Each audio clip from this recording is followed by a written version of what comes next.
Donc, dans le livre d'Osée, au chapitre 2, si vous voulez bien, alléluia, on va se lever devant le Seigneur. Nous allons lire, alléluia, j'essaye de vous tenir en éveil, alléluia, par debout, alléluia, je le sais, surtout en France, ils ont des réunions l'après-midi, parfois à 3h, 3h30, et c'est juste le temps de la digestion, et c'est pas facile, les chrétiens, ils sont là, et ils écoutent, mais avec difficulté parfois. On en voit de temps en temps qui cognent des clous, vous voyez. Alors, je vois que vous êtes tous bien réveillés. Ce n'est pas le cas, donc, ici. On va lire, si vous voulez bien, donc, spécialement, le titre du message s'appelle « La vallée d'Achor », et c'est la deuxième partie que nous allons voir, donc, maintenant. Osée, chapitre 2, verset 15. Dieu déclare, « Je la châtierai pour les jours où elle encensait les Baals, où elle se parait de ses anneaux et de ses colliers, allait après ses amants et m'oubliait, dit l'Éternel. » C'est pourquoi, voici, je veux l'attirer et la conduire au désert, et je parlerai à son cœur. Là, à cet endroit-là, je lui donnerai ses vignes et la vallée d'Achor, comme une porte d'espérance. Et là, à cet endroit-là précisément, elle chantera comme au temps de sa jeunesse et comme au jour où elle remonta du pays d'Égypte. En ce jour-là, dit l'Éternel, tu m'appelleras mon mari et tu ne m'appelleras plus mon maître. J'ôterai de sa bouche les noms des Baals afin qu'on ne les mentionne plus par leur nom. Amen et amen. Seigneur, merci pour ta parole. Merci pour tes conseils. Merci pour tes avertissements. Garde-nous toujours éveillés, s'il te plaît, Seigneur. Combien de fois ta parole nous dit de prendre garde, Seigneur. Combien de fois toi-même tu nous as avertis en disant prenez garde, attention, veillez et priez afin que vous ne tombiez pas dans la tentation. Seigneur, s'il te plaît, garde-nous dans les choses spirituelles. Garde-nous dans la prière. Garde-nous, Seigneur, dans le combat, dans la pureté, dans la sainteté, dans la disponibilité, dans l'intégrité, Seigneur. Nous désirons absolument, par-dessus tout, faire ta volonté, qui est toujours bonne, agréable et parfaite. Bénis ces instants de communion fraternelle, bénis ces instants, Seigneur, de réflexion intérieure, que nous puissions, Seigneur, pour certains, revenir à notre bon sens, comme le Fils prodigue est revenu, Seigneur. Nous te demandons d'encourager ceux qui sont découragés, Seigneur. Te prions pour ceux qui passent par la vallée d'Achor, la vallée des larmes, la vallée de la difficulté, la vallée des pleurs. Oh mon Sauveur, nous te prions pour eux, Seigneur, qu'ils comprennent que tu es encore un Dieu qui les aime, un Dieu qui veut leur bien, même au travers de tes châtiments. Tu es toujours là, Seigneur, avec ta main qui est bonne et qui est douce. Béni soit ton nom, Seigneur, pour tes consolations. Au nom du Sauveur Jésus. Amen. Et tout le peuple dit Amen. Gloire à Dieu. Vous pouvez vous asseoir, frères et sœurs. Alléluia. Gloire au Seigneur. Que Dieu soit béni. Alléluia. Gloire au Seigneur. N'oublions pas qu'au travers des difficultés, on a vu ce qu'était un peu, dans un premier temps, ce qu'était la vallée d'Achor, ce qu'elle représentait. Nous avons vu qu'elle signifiait particulièrement la vallée du trouble, la vallée de l'épreuve, la vallée de la difficulté. Et il y a aussi une autre vallée semblable, synonyme, parallèle, la vallée de Baca. La vallée de Baca, la vallée des larmes et la vallée des pleurs. C'est une vallée d'humiliation. Une vallée où nous sommes humiliés, où particulièrement nous devons plier nos coups de girafe, voyez, et devenir, je dirais, un peu plus humble. Pourquoi? Parce que la Bible dit, avant d'avoir été humilié, je m'égarais. Maintenant, j'observe ta parole. Amen. Maintenant, j'ai compris qu'il faut observer ta parole pour être heureux. Amen. Et dans cette vallée d'Achor, eh bien, le Seigneur a dit qu'il la transformerait en une porte d'espérance. En une porte d'espérance. Je veux attirer mon peuple. Je veux conduire mon peuple au désert. Et là, je parlerai à son cœur. Rappelez-vous le petit Samuel, parle-moi, Seigneur. Parle, Seigneur. Ton serviteur écoute. Alléluia. Le Seigneur est capable de transformer le mal en bien, capable de transformer la défaite en victoire, capable de transformer le désespoir en espérance, une porte d'espérance. Alléluia. C'est merveilleux d'avoir une porte qui s'ouvre, une porte d'espérance. J'ai mis devant toi une porte que personne ne peut fermer. Et quand Dieu ouvre, personne ne peut fermer. Que son nom soit glorifié. Amen. Parfois, il arrive que ce sont nos péchés, nos rébellions, notre refus de faire sa volonté qui nous conduisent, comme Israël, comme Gomère, la fameuse femme adultère de Osée. Eh bien, ça peut être nos péchés qui nous conduisent à l'intérieur, parfois, de ces vallées resserrées, ces vallées d'épreuves et parfois même de châtiment. Mais n'oublions jamais que s'il y a un côté comme ça de châtiment, il y a aussi un côté de la grâce de Dieu. Oh, merveille! Merveille de la grâce du Seigneur. La main de Dieu nous accompagne, même dans ces vallées d'accord. Le regard de Dieu nous suit. Le Seigneur a déclaré, je t'instruirai, je te montrerai la voie que tu dois suivre. Tu dois la suivre. Je vais te la montrer. Alléluia. Je te conseillerai. Ça veut dire je vais te parler. Je vais être ton conseiller. C'est moi qui vais faire ton counseling.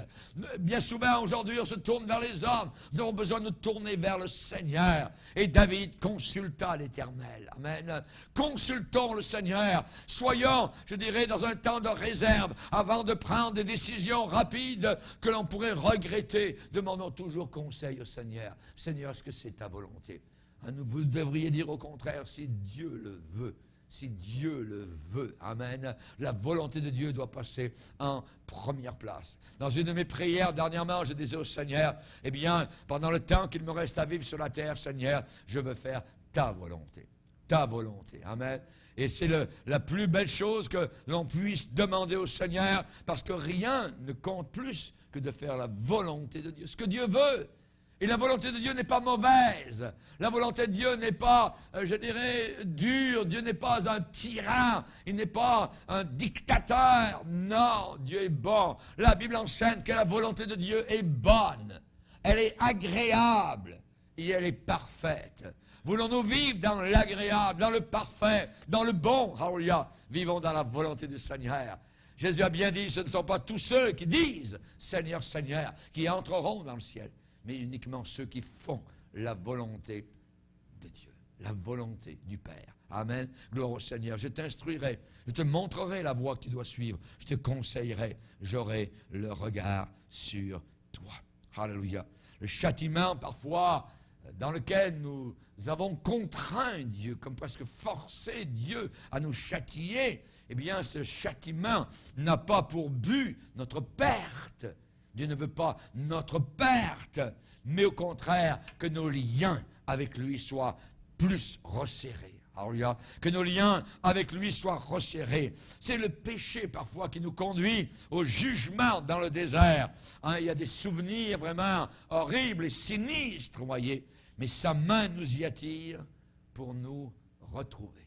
Alléluia. Elle nous y pousse pour nous retrouver. Et là, au désert, je parlerai à son cœur. Alléluia. Je parlerai à son cœur. Parlez à notre cœur. Il va changer cette vallée obscure, ténébreuse, humide, voyez, terrible. On a envie de vite traverser cette vallée-là. Eh bien, le Seigneur a dit qu'il la transformerait en une porte d'espérance. En une porte d'espérance. Alléluia. Qu'est-ce qu'il déclare? Il dit, et là, elle chantera comme au temps de sa jeunesse. Elle chantera comme au temps de sa jeunesse. Au temps de notre jeunesse, alléluia, spirituelle évidemment, puisque la Bible est spirituelle avant d'être uniquement sur un plan physique, le Seigneur veut que nous chantions. Il veut qu'il y ait un chant dans notre cœur. Vous vous rappelez peut-être ces moments où peut-être la nuit vous étiez réveillés, il y avait un chant dans la nuit. Il y avait un chant dans votre cœur. Vous aviez reçu peut-être une mauvaise lettre où l'on vous a renvoyé de votre emploi, ou peut-être un problème familial difficile, ou peut-être un avis juridique, ou bien un diagnostic d'un médecin, et vous avez remis cela entre les mains du Seigneur. Vous avez continué à chanter. Vous avez continué à louer le Seigneur. Mais aujourd'hui, parfois de telles choses peuvent arriver et vous ne chantez plus. Alléluia. Alors Dieu veut vous attirer. Il veut vous attirer dans des vallées d'Achor, des vallées difficiles. Et là, le Seigneur dit, là, elle chantera. En plein milieu de la vallée d'Achor, en plein milieu de la difficulté, face au diable, face aux démons, face aux impossibilités, vous allez continuer à chanter dans la nuit. Alléluia. Le Seigneur Jésus-Christ vous apportera ce chant d'espérance. Souvenez-vous, nous dit la Bible, de ces premiers jours. C'est très important. Ces premiers jours. C'est la raison pour laquelle la base, comme nous sommes venus au Seigneur, la base est très importante. Il y en a qui sont venus avec des bases frivoles, des bases mauvaises, des idées uniquement personnelles. Ils n'ont pas eu comme base la solidité des Écritures dans son ensemble. Et lorsqu'arrivent des moments plus durs, alors, évidemment, ils n'ont pas eu une belle jeunesse spirituelle.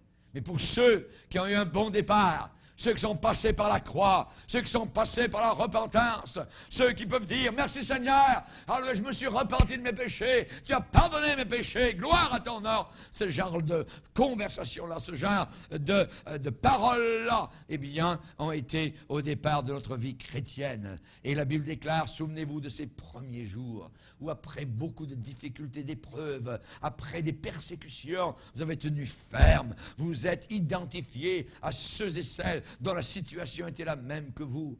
À qui l'apôtre dit-il cela? Il dit cela dans l'Épître aux Hébreux. Les Hébreux avaient quitté leur religion nationale. Ils avaient quitté le temple. Ils n'avaient plus besoin d'aller au temple. Ils n'avaient plus besoin des sacrifices. Ils n'avaient plus besoin d'amener un agneau. Ils n'avaient plus besoin d'un sacrificateur qui tue l'agneau, que le sang coule. Ils n'avaient plus besoin de rien du tout. Christ était devenu leur totalité. Alors, leur regard 360 degrés était rempli de Jésus. Et c'était suffisant. Et cela a été, je dirais, le plus qu'ils avaient besoin. Que Dieu soit glorifié. Combien de personnes nous voyons aujourd'hui retourner à la religion, retourner à ceci, retourner à des rituels, retourner à de l'encens, à des costumes, à toutes sortes de choses. Non, non, non. Nous avons Jésus, nous avons tout trouvé. Tu as Jésus, tu as tout trouvé. Tu n'as besoin de rien d'autre. Juste d'aimer Jésus maintenant, d'apprendre à le connaître, de le servir. Souvenez-vous de ces premiers jours.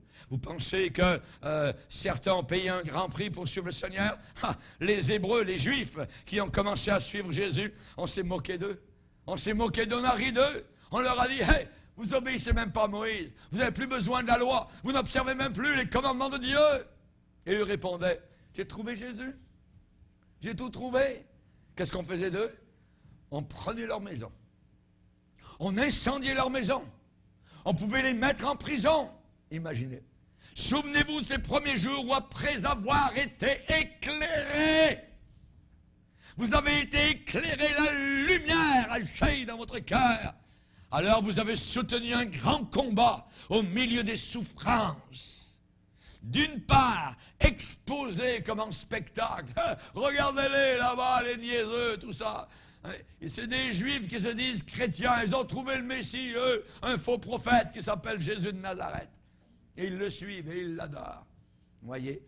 Exposés comme en spectacle aux opprobres, ça veut dire la honte, et aux tribulations. Mais de l'autre, vous associant avec qui? Vous associant à ceux dont la position était la même que la vôtre. Heureux petit troupeau. Car le Père a trouvé bon de vous donner le royaume du ciel. Amen, le royaume des cieux. Donc, vous associez à ceux dont la position était la même. En effet, vous avez eu de la compassion pour les prisonniers. Les chrétiens les mettaient en prison à Jérusalem. Et vous avez accepté avec joie l'enlèvement de vos biens. Vos biens. Vous avez accepté qu'on vous les enlève. Imaginez, la persécution battait son plein.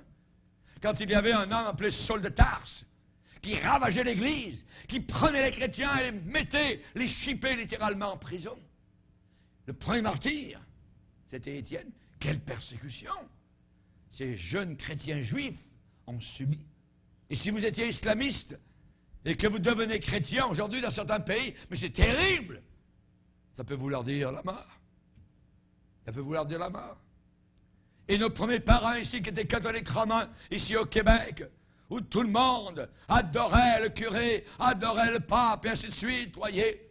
Ces gens-là étaient mis de côté, complètement ridiculisés. Parfois, des villages entiers venaient à la gare et mettaient les chrétiens dans un train et les chippaient ailleurs. Ne voulaient rien savoir d'eux. J'ai fait de la prison au Québec. J'ai été en prison pendant au moins 1 heure parce que j'avais prêché l'Évangile. À Sanitaire. Alors, la police est arrivée. Elle a dit, c'est toi qui donne des prospectus, tout ça qui dérange les gens. Non, je suis un chrétien, je suis pasteur. Viens ici, embarque. Et ils m'ont mis en prison. Clouc, derrière les barreaux de prison, pendant 1 heure. Ils ont vu que ça n'était pas un méchant gars, que j'avais pas de couteau, j'avais pas de haine contre personne. Au bout d'1 heure, on m'a dit à peu près 1 heure ou 2, je ne m'en veux plus. Je peux sortir. Mais d'autres ont subi des choses bien pires. D'autres ont eu la tête en moins. Le sang a coulé. Et actuellement, dans certains pays où il y a la religion, vous voyez, que ce soit bouddhiste, que ce soit musulman, ou que ce soit autre, il y a des grandes persécutions. Vous avez accepté avec joie l'enlèvement de vos biens, vos maisons, vos comptes en banque. Ils ont enlevé. Mais sachant que vous avez des biens meilleurs et qui durent toujours. Alléluia! Que Dieu soit glorifié. Le premier amour est quelque chose que nous devons garder précieusement. L'église d'Éphèse avait commencé avec amour pour le Seigneur. À Éphèse, la grande capitale, la métropole d'Asie mineure, où les démons avaient été chassés, où les gens apportaient leurs livres occultes, des livres d'occultisme, des livres de Nouvel Âge, tout ce que vous voulez. Et là, ils en faisaient un feu, ils brûlaient tout cela, parce qu'ils avaient découvert Jésus-Christ. Aujourd'hui, c'est le Nouvel Âge qui rentre à l'intérieur de l'Église. Et les chrétiens disent, oh, c'est merveilleux tout ça, on pourrait faire le lotus dans l'Église, n'importe quoi. Et vous avez des faux prophètes qui arrivent à l'intérieur de l'Église, sont des gens du Nouvel Âge. Dans le dernier livre de Rick Warren, vous voyez, Une vie, une passion, il y a des hommes qui sont littéralement avoués être dans le Nouvel Âge, et des milliers de chrétiens lisent ça, et les pasteurs enseignent cela. Pendant 40 jours, au lieu d'enseigner la Bible, c'est abominable. Invasion du Nouvel Âge à l'intérieur de l'Église chrétienne. Si les gens lisaient pendant 40 jours, chaque jour, leur Bible, là, il y aurait des véritables changements. Mais pas avec un livre d'un homme. Nous avons besoin du livre de Dieu. On est en train de transférer ces choses-là. Le premier amour. Pas étonnant qu'environ 30 ans plus tard, le Seigneur vient à la porte de l'église d'Éphèse et il leur dit, c'est bien, mais ce que j'ai contre toi, c'est que tu as abandonné volontairement, sciemment, ton premier amour. Repens-toi, repens-toi. C'est un péché que d'abandonner son premier amour. Pourquoi? Parce qu'il faut s'en repentir. C'est-à-dire, repens-toi. Tu as abandonné ton premier amour, repens-toi, repens-toi. Qui se repent? Un pécheur. Quelqu'un qui a péché doit se repentir et de laisser aller, je dirais de larguer notre premier amour. C'est un péché. Il faut garder. Alléluia. Le Seigneur va dire ici dans Osée, je veux l'attirer au désert et au désert là je parlerai à son cœur. Et elle chantera comme au temps de sa jeunesse. Comme au temps de la jeunesse. Vous attendiez à la maison l'heure. Ah, ça va être l'heure de la réunion, j'ai hâte d'y aller. Aujourd'hui, vous avez déjà, une fois tous les 3 semaines, s'ils n'ont pas quelque chose à l'agenda, ah, là, ils ne viennent pas. Vous voyez? Ah ben, dans 15 jours, là, on a quelque chose, est-ce que tu aimerais venir avec nous, on faire une sortie? Oh, pas de problème. Et les chrétiens, vous les voyez, un coup 15 jours, un coup 3 semaines, puis, ces chrétiens-là ne sont pas très forts. Les chrétiens forts sont ceux qui s'attachent à leur Église. Et autour d'eux et dans leur famille, ils savent que l'Église de Dieu passe en premier. Et ils le savent. Ils vont s'essayer, voyez, ils vont essayer de vous attirer en dehors. Oh, on a de belles sorties, on a ceci, on a cela, voyez. Non, moi j'ai ma réunion. Aussi, ceux qui produisent du fruit sont ceux aussi qui ont bien compris la dîme. La dîme est un test. Et tant qu'il n'y a pas cette chose, là, quand il y a des combats vis-à-vis de la dîme, c'est qu'il y a un problème grave. qui n'est pas résolu à l'intérieur du cœur. Pourquoi? Parce que le cœur n'est pas dans un premier amour avec le Seigneur. On dit, non, c'est mon argent, c'est ça. Non, c'est pas ton argent, c'est l'argent du Seigneur.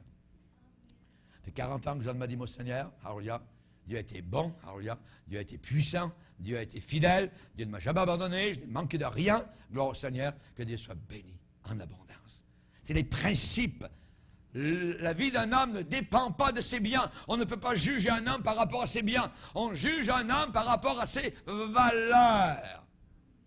À ses valeurs. Dernièrement, il y avait une dame qui m'a écrit une lettre. Elle dit, pasteur, nous avons à peu près les mêmes valeurs que vous. Oui, mais c'est une femme qui vit avec un bonhomme, elle n'est pas mariée, il y a des enfants d'un côté et d'autre, tout ça. Nous avons à peu près les mêmes valeurs. Non, attends. On n'a pas tout à fait les mêmes valeurs. Non. Comme au temps de sa jeunesse. Souvenez-vous de ses premiers jours. Alléluia. Je veux l'attirer. Je veux la conduire au désert. Et là, je parlerai à son cœur. Sommes-nous froids? Sommes-nous bouillants? Sommes-nous tièdes? Comment sommes-nous? Est-ce que nous sommes restés bouillants? Alléluia. Le Seigneur a dit, je châtie ceux que j'aime et que je reconnais pour mes enfants. Merci Seigneur de ce que nous avons de temps en temps un châtiment. Ça me dit, je fais partie de la maison du Seigneur. Amen. Gloire à Dieu. Nous faisons partie de la maison du Seigneur. Et dans la discipline de Dieu, quelle est l'intention du Seigneur? C'est de parler à notre cœur. Il veut parler à notre cœur. Alléluia. Il veut transformer le lieu de défaite en lieu de victoire. Alléluia. Et là, dans la discipline du Seigneur, il veut changer le passage difficile de la vallée d'Akar en une porte d'espérance. En une porte d'espérance. Il veut transformer le châtiment en bénédiction. Gloire à Dieu. Alléluia. Dieu nous châtie pour notre bien. Pour notre bien. On se rappelle tout le temps quand on disait à nos enfants, c'est pour ton bien. Vous voyez? Puis le petit enfant partait dans sa chambre en pleurant. Vous pensez que l'enfant croyait ça? Jamais de la vie. Il nous pensait méchants. Vous voyez? Et pourtant, on l'aimait. Et on l'aimait. Et peut-être que nous aussi, on allait pleurer de notre côté parce qu'on l'avait frappé. Dieu nous châtie pour notre bien. Pourquoi? Pour que nous participions à sa sainteté. Pour que nous participions à sa sainteté. Les châtiments de Dieu nous remettent dans les traques, dans les rails, les bonnes rails. Ça nous rend sobres. On revient, à notre sobriété. Le diable veut nous emmener dans des voies détournées, voyez. Il veut nous emmener dans la grisaille, dans le brouillard. Il veut nous emmener dans le pays éloigné, ce pays qui n'existe pas. Voyez. Le châtiment de Dieu n'est jamais désespérant. Jamais. La tristesse, que nous pouvons vivre par un châtiment du Seigneur ne nous conduit pas à la mort, mais à la vie. À la vie. Rappelez-vous Pierre, il s'est châtié lui-même. Il a renié le Seigneur. Il a dit, je ne le connais pas. Je ne sais pas ce que tu veux dire. Il a blasphémé. Il s'est châtié tout seul. Le péché porte en lui-même son infection, son poison. Il a porté ça pendant des jours et des jours, jusqu'après la résurrection. Quand Jésus lui a dit, viens Pierre ici, on va avoir un déjeuner causerie, je vais te parler. Et c'est là que le Seigneur lui a parlé. M'aimes-tu, Pierre? Première fois que le Seigneur est ressuscité et lui parle, et lui dit quelque chose, il lui parle de l'amour. M'aimes-tu? Plus que ne m'aime cela, il sait que c'est pas vrai. Il ne l'a pas aimé plus. Non, il l'a renié. Mais on voit Pierre, quelques jours plus tard, au milieu des rues de Jérusalem, prêcher à la ville, rempli du Saint-Esprit, apportant le message de l'Évangile, déclarant il n'y a de salut en aucun autre, car il n'y a sous le ciel aucun autre nom qui a été donné parmi les hommes par lequel nous devions être sauvés. Est-ce que c'est le même Pierre? Oui, parce qu'il a été restauré, parce qu'il a été pardonné. Alléluia. Parce que le Seigneur l'a châtié et qu'il est revenu à son bon sens. Un autre qui a renié Jésus-Christ, c'est Judas. Et Judas aussi a été triste. Et Judas aussi s'est repenti. Mais il s'est repenti en se suicidant. Vous voyez, il y a deux sortes de tristesse. Il y a une tristesse selon le monde qui conduit à la mort éternelle en enfer.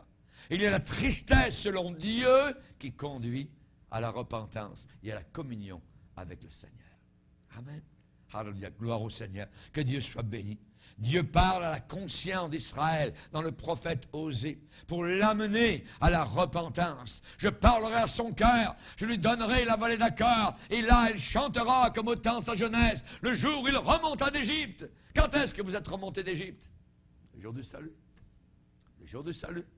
Quand il nous a sauvés de l'esclavage, du péché. Alléluia. Et le Seigneur promet en disant, là tu chanteras. Tu vas de nouveau chanter, comme au temps de ta jeunesse spirituelle, le jour où tu es remonté d'Égypte, le jour où tu as été sauvé. Alléluia. Dieu parle à la conscience, il parle au cœur, pour y faire naître de nouveau ce chant de délivrance que nous avions dans notre jeunesse. Alléluia, gloire à Dieu. La raison suprême qui préside à notre destin mystérieux, c'est l'amour de Dieu. Nous sommes aimés.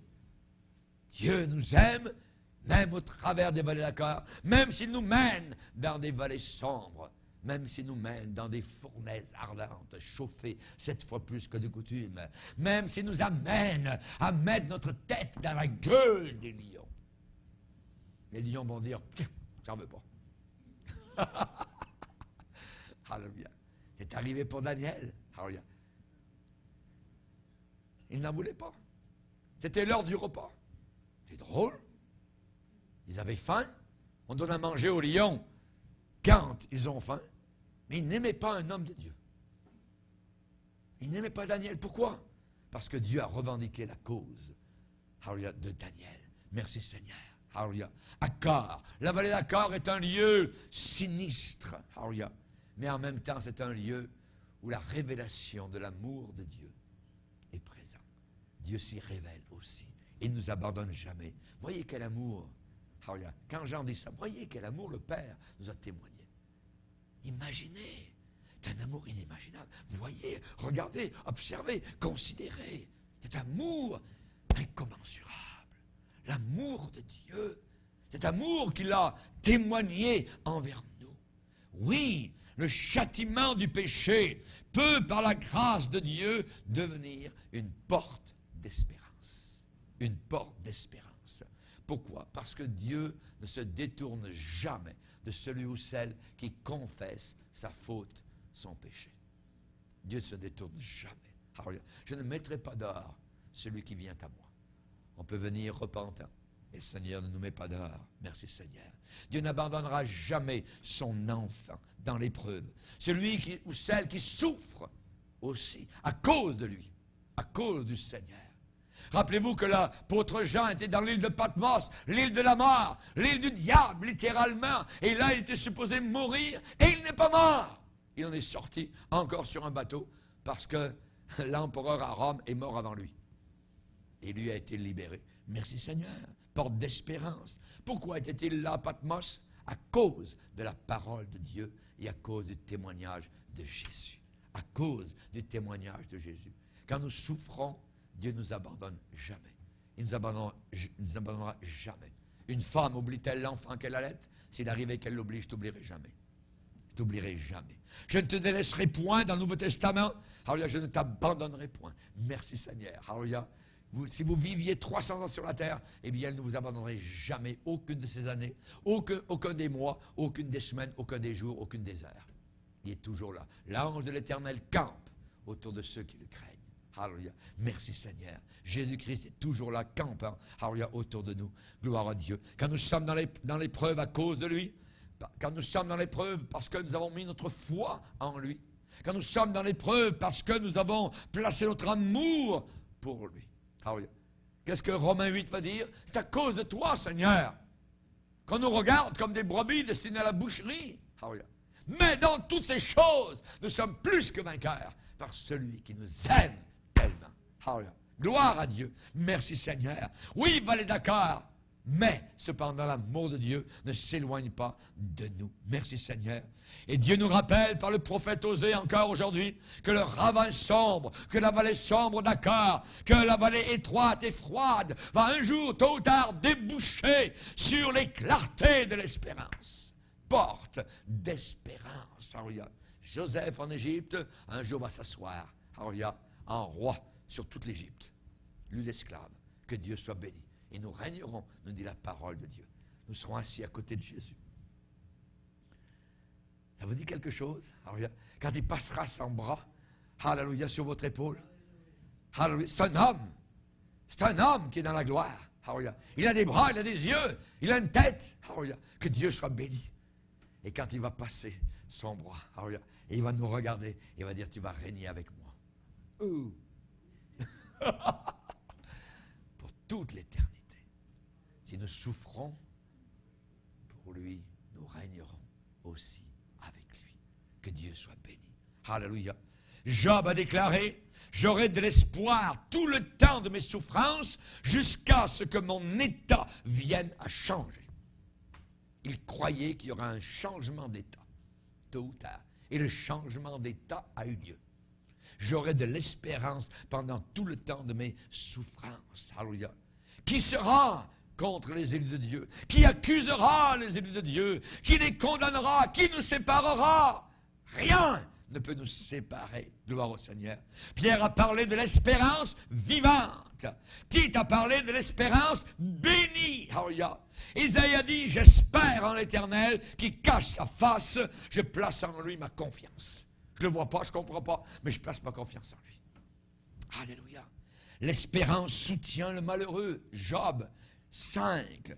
Romains 8, nous soupirons en nous-mêmes en attendant la révélation, en espérance, nous sommes sauvés. L'affliction, l'épreuve amène la persévérance. Alléluia. Nous continuons, on lâche pas, on s'accroche. Alléluia. Gloire au Seigneur.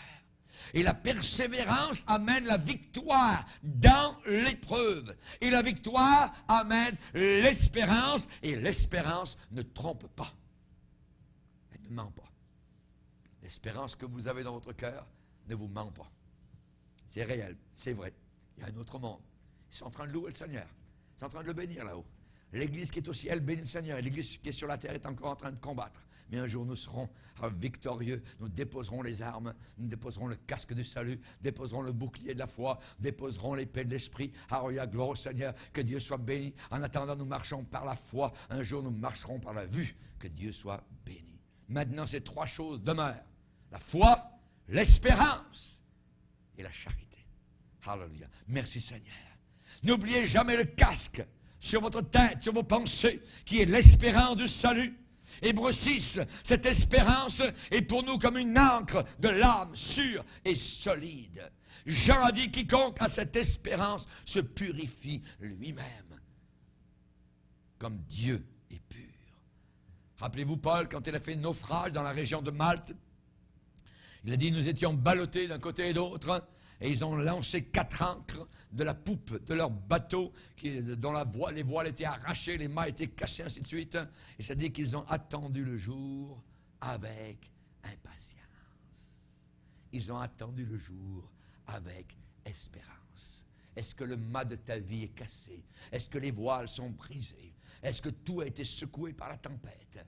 Alors il lance l'ancre sûre et solide du salut, cette espérance merveilleuse. Attends le jour avec impatience, avec espérance. Ce jour s'en vient, la trompette va sonner du haut des cieux. Alléluia. Ça peut être à 3 heures du matin, à 3 heures de l'après-midi, ça peut être à 10 heures le soir, ça peut être à 10 heures le matin. Nous ne savons pas. Alléluia. Mais de 2 personnes dans un lit, l'une sera prise, l'autre en laissée. De 2 personnes au travail, l'une sera enlevée dans la gloire et l'autre laissée. Quel choc! Quelle vague de choc sur la planète Terre lorsque nous allons être enlevés. Déjà aujourd'hui, on sait automatiquement tout de suite, quand il y a un tremblement de terre, imaginez, ils vont le savoir tout de suite. Sur CNN va parler de ça, Hallelujah, dès que ça va arriver. Nous ne serons plus là. Disparus. Pas un bruit, rien du tout. Il va falloir qu'ils expliquent. Et leur mensonge ne sera pas avalé par tout le monde. Parce que nous avertissons. Et ceux qui vont rester devront payer au prix de leur vie. Au prix de leur vie. Certains vont dire, oh, je vais attendre quand ça va arriver. Comme ça, je vais... oui, la Bible dit, si aujourd'hui, les personnes n'acceptent pas le Seigneur, Dieu leur envoie une puissance d'égarement pour qu'elle croie au mensonge. Quand l'Antichrist va arriver, cette personne-là va croire que l'Antichrist est le Christ. Parce qu'ils n'ont pas cru. Si aujourd'hui, les gens ne croient pas, plus tard, ça sera pire. Heureuse celle qui a cru. Car les choses qui lui ont été dites de la part du Seigneur s'accompliront. Vous vous rappelez l'histoire de Job? Cette histoire merveilleuse et glorieuse. Alléluia. La Bible dit dans le Nouveau Testament, vous avez entendu parler de la patience de Job. C'est un modèle de souffrance. La première épreuve, dans un laps de temps très court, il a perdu tout ce qu'il possédait au monde. Pouf! Plus rien. Ses nombreux troupeaux, ses 10 enfants ont disparu. Il y a eu ils ont péri dans une série noire de catastrophes naturelles et des invasions ennemies. Perte énorme dans cette première épreuve insoutenable subie par Job. Et malgré tous les malheurs, il n'a pas lâché. Alors, il est resté ferme. Il a eu confiance dans la justice de Dieu. Et à son insu, sans qu'il le sache, cette fidélité à Dieu l'a amené à une deuxième épreuve. Vous voulez être fidèle à Dieu? Vous êtes mieux de vous préparer à des épreuves. La deuxième épreuve, parce que tu as été fidèle à la première, la deuxième épreuve que Dieu a permise, ça a été la maladie. L'accusateur savait que pour l'être humain, la santé pèse plus lourd que tous ses autres biens. Un homme ferait n'importe quoi pour être en bonne santé. Et Satan croyait, Satan pensait que la souffrance physique, bien plus que la perte des biens physiques, le pousserait à abandonner Dieu. Là, il va lâcher. Satan dit peau pour peau. Tout ce qu'un homme possède, il le donne pour sa vie. Ça veut dire, il le donne pour sauver sa peau.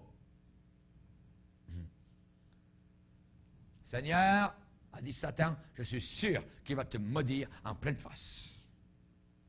Job a été affligé d'une maladie douloureuse, défigurante. Ça me fait penser à Jésus, qui a été défiguré. Lorsqu'il a été battu, son visage était complètement terrible. Il est dit que son aspect différait de celui des fils de l'homme. Il n'avait rien pour nous plaire, rien pour attirer. Job, humiliation complète pour cet homme qui était si haut placé autrefois. Difficile d'imaginer ce que Job a souffert, la profondeur de la souffrance morale, souffrance physique. Il a eu la réaction de 3 de ses amis très très proches qui sont venus le visiter. Job était méconnaissable. Ils n'ont pas pu faire autre chose que de verser des larmes. Ils sont restés assis à côté de lui 7 jours et 7 nuits, sans dire aucun mot. C'était trop terrible, la souffrance. Il voyait que Job souffrait, combien sa douleur était grande. Il y avait une sorte d'ulcère malin. Et il y a parfois l'existence d'un ulcère malin qui peut débuter par les membres inférieurs et qui s'étend ensuite au reste du corps. Cette affliction était accompagnée d'un prurite. Voyez, ça explique qu'il avait le besoin de se gratter. La Bible dit qu'il se grattait même avec un tesson de bouteille, tellement ça lui faisait mal. Les causes aussi étaient plutôt infectieuses ou parasitaires. Et dans les cas d'infection aussi étendus que Job, il y a des effets secondaires sur la circulation du sang. Et la possibilité de surinfection de ses plaies. Aujourd'hui, pour l'infection, on traite tout de suite avec des antibiotiques. Vous voyez, il y a des soins locaux, là où le mal se trouve, hein, à la base d'antiseptiques. Il y a des produits cicatrisants qui peuvent être appliqués jusqu'à la guérison complète. Rien de tout ça pour Job. Première épreuve, perte de ses biens. Deuxième épreuve, perte de maladie. Bon, là, ça va suffire. Non! Troisième épreuve, ça continue. État dépressif. Pas étonnant. Vu la quantité de malheur subie par Job, sa femme lui dit, maudit Dieu et crève. Je veux plus un homme comme toi. Je m'en vais. Et cependant, dans les conversations avec ses amis, Job a gardé une lucidité étonnante. Il a gardé une capacité de réaction qui est admirable. Il a exprimé, il est vrai, son incompréhension totale pour le pourquoi de ses malheurs. Et on est frappé d'admiration devant Job. Sur le peu d'effets de tous ses malheurs, sur son identité personnelle, ce qu'il est, et sur ses valeurs. Très peu d'effets. Une solidité morale et physique exceptionnelle. Job est resté le même dans l'épreuve comme il l'était hors de l'épreuve. Il est resté le même autant dans l'abondance que dans le dépouillement. L'apôtre Paul a dit, j'ai appris à vivre dans l'abondance comme dans la disette. Comme dans la disette. J'ai appris. Ça s'apprend. Et la Bible ne parle pas spécialement de sa guérison. Seulement quelques mots. Quelques mots. Il est dit, le Seigneur lui rendit son ancienne situation. L'Éternel rétablit Job dans son premier état. Le Seigneur. Il y a eu des réjouissances qui ont marqué son rétablissement, sont décrites dans la parole de Dieu. Et elle nous montre un Job en très bonne forme physique. Imaginez, voyez, et psychique. Il a vécu encore, vous savez combien de temps? 140 ans. 140 ans après son épreuve, voyez, après tous ces événements. Il a dit qu'il était rassasié de jours. On le comprend. Sa vigueur était retrouvée. Il a eu une longévité de vie, une capacité d'engendrer encore 10 autres enfants. Dieu leur a redonné les 10 qu'il avait perdus au départ. Merci Seigneur. David un jour a écrit en disant au psaume 30, Seigneur, tu as changé mes lamentations en allégresse. Tu as changé mes lamentations en allégresse. Tu as délié mon sac. Tu m'as ceint de joie, afin que mon cœur te chante et ne soit pas muet. Mon Dieu, je vais te louer toujours. Je vais toujours te louer. Alléluia. Le soir arrivent les pleurs, mais le matin arrive l'allégresse. Si vous avez vécu un soir, si vous avez vécu une nuit, il y a un matin qui s'en vient. Un matin d'allégresse. Alléluia. Pour toi, dirige ton cœur vers Dieu. Baissons nos têtes, prions le Seigneur.